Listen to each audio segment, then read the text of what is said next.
resentful of the privileges they seemed to take for granted. She wanted to live a life of luxury, to have the freedom to indulge her every whim without having to answer to anyone. Her desires soon turned to obsession. She bought the calmeter and began to plot and scheme in secret.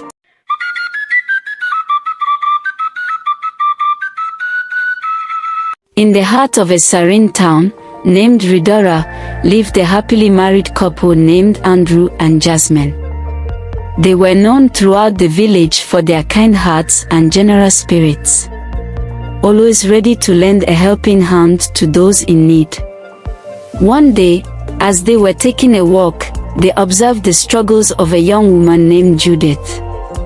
They had heard about her struggles from Mama Ada, but to see it themselves, they couldn't help but pity her.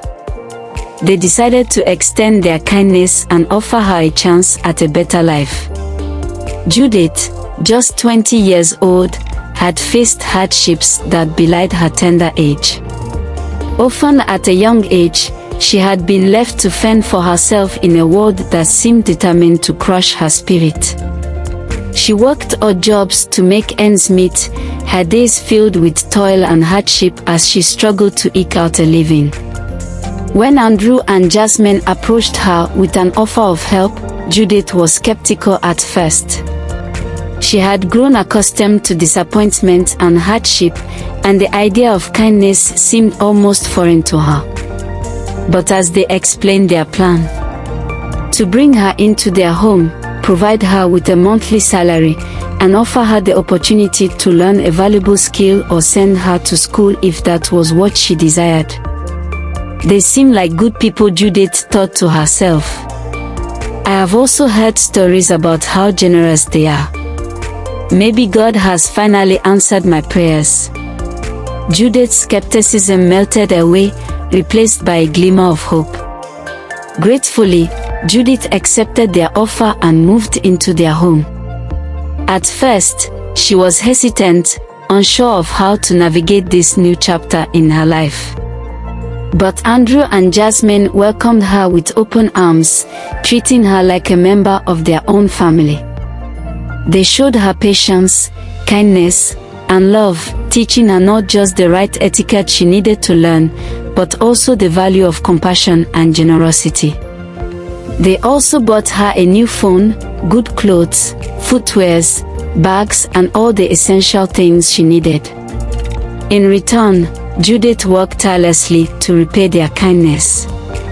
She threw herself into her duties with gusto, eagerly taking on any task that was asked of her. She helped Jasmine with the cooking, cleaning and errands, tended to the garden with Andrew, and even assisted with their business ventures when needed to. Her cheerful demeanor and willingness to learn quickly endeared her to the couple, and they felt a sense of pride in the positive impact they were having on her life.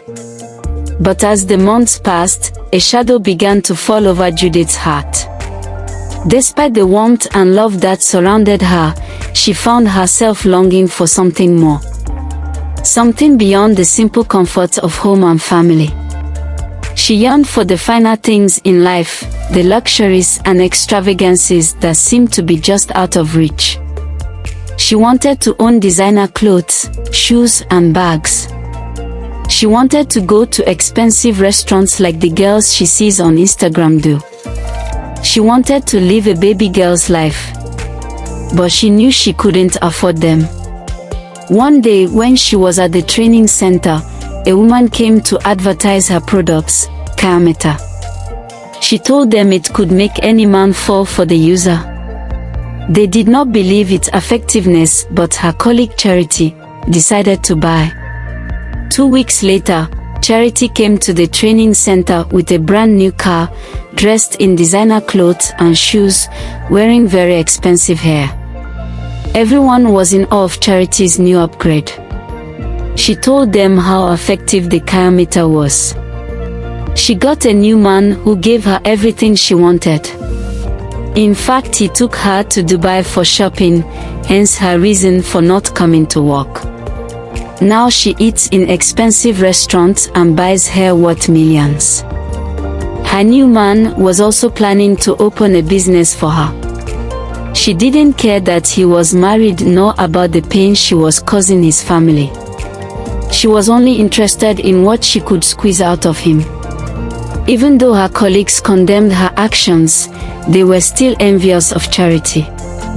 Greed began to take root in Judith's heart, festering and growing with each passing day. She envied the lavish lifestyle enjoyed by Charity, her colleague. Andrew and Jasmine, her bosses. Resentful of the privileges they seemed to take for granted. She wanted to live a life of luxury, to have the freedom to indulge her every whim without having to answer to anyone. Her desires soon turned to obsession. She bought the calmeter and began to plot and scheme in secret.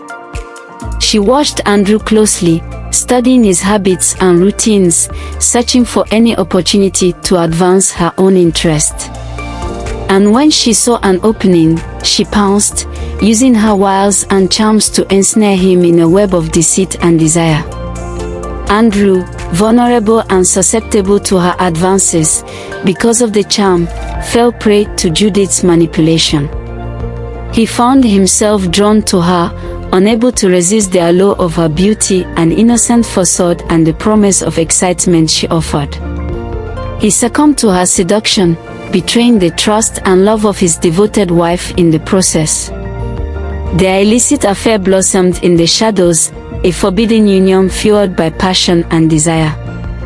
Judith reveled in her newfound power, relishing the control she held over Andrew.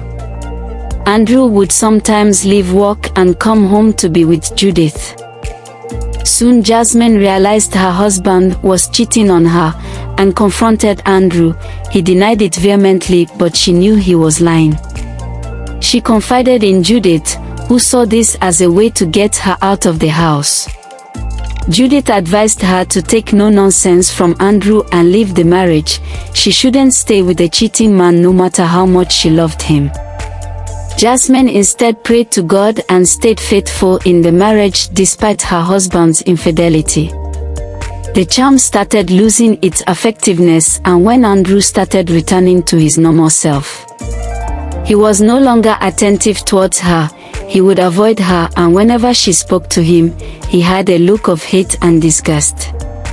He was now caring towards his wife and was subtly suggesting they send Judith packing. Judith heard their conversation and immediately went to the calmeter seller. She told her Andrew's love for his wife was great, and she would have to consistently renew the charms if she wants to continue keeping him under her thumb.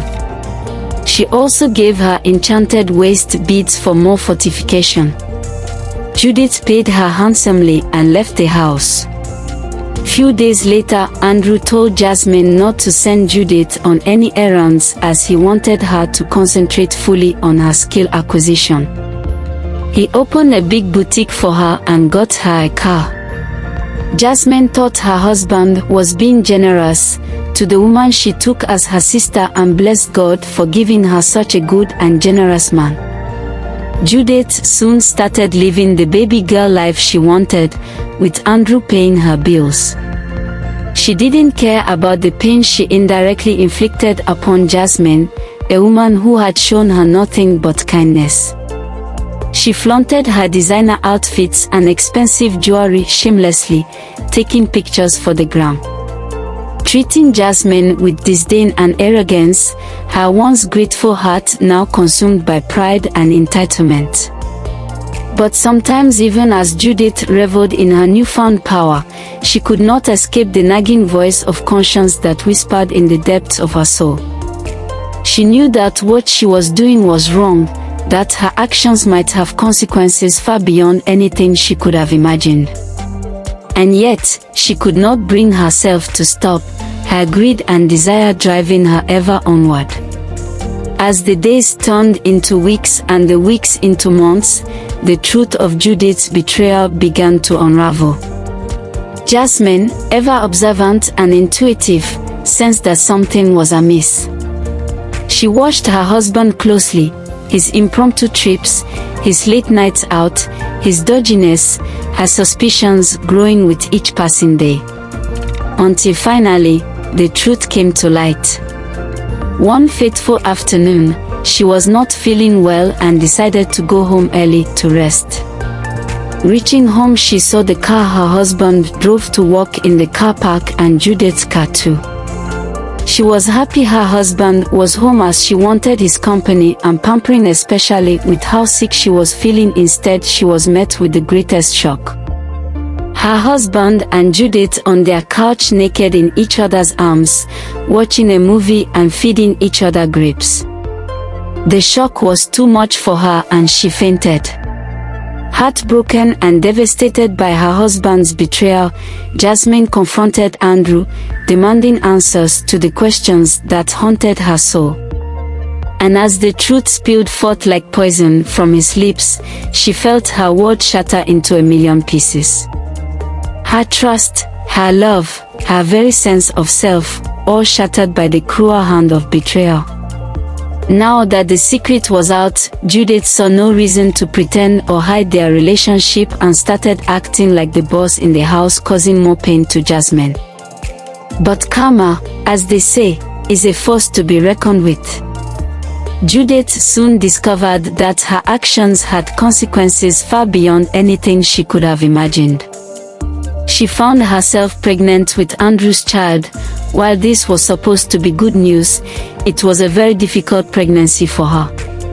At the same time, Jasmine found out the reason she had been falling irregularly was because she was also pregnant. She was already 4 months pregnant when she found out.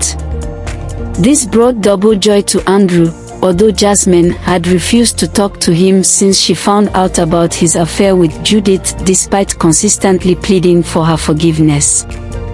He was still happy about the news. Judith's pregnancy brought her much pain. It made her paralyzed, she couldn't walk and had to use a wheelchair. She was also very sick and was in and out of the hospital. She wanted to terminate the pregnancy, but Andrew refused. Due to this unfortunate circumstance, she was unable to renew her charm. And soon the charm lost its effectiveness.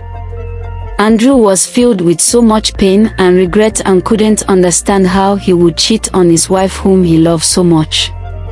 And the more perplexing thing was, he had an affair with a woman whom he considered family. He could not understand why he spent so much money on her and was even building a 5-bedroom duplex for her. Everything was just too confusing for him. He could not send Judith out of his house because of her difficult pregnancy. He deeply regretted ever having anything to do with Judith. He could not afford to lose his wife. She was his world, whom he had taken for granted. He still couldn't understand what came over him. While Jasmine's pregnancy was an easy one, Judith had a very difficult pregnancy that left her paralyzed. She spent a major part of the 9 months in the hospital. Jasmine gave birth to twins, a boy and a girl whom they named Jessie and Jessica. This brought so much joy and happiness to her and Andrew, and although she hadn't completely forgiven Andrew, the birth of her children softened her heart and she knew Andrew has been really trying to make amends for his wrongdoings. This was a new chapter in their lives and she wanted to try again. She was a good Christian, and although adultery is an acceptable reason for divorce in the Bible, she wanted her marriage to work. Especially with the efforts Andrew had put in to try to make up for the pain he caused her. Judith, closer to her due date, begged Jasmine and Andrew for forgiveness. She was greedy and wanted her life.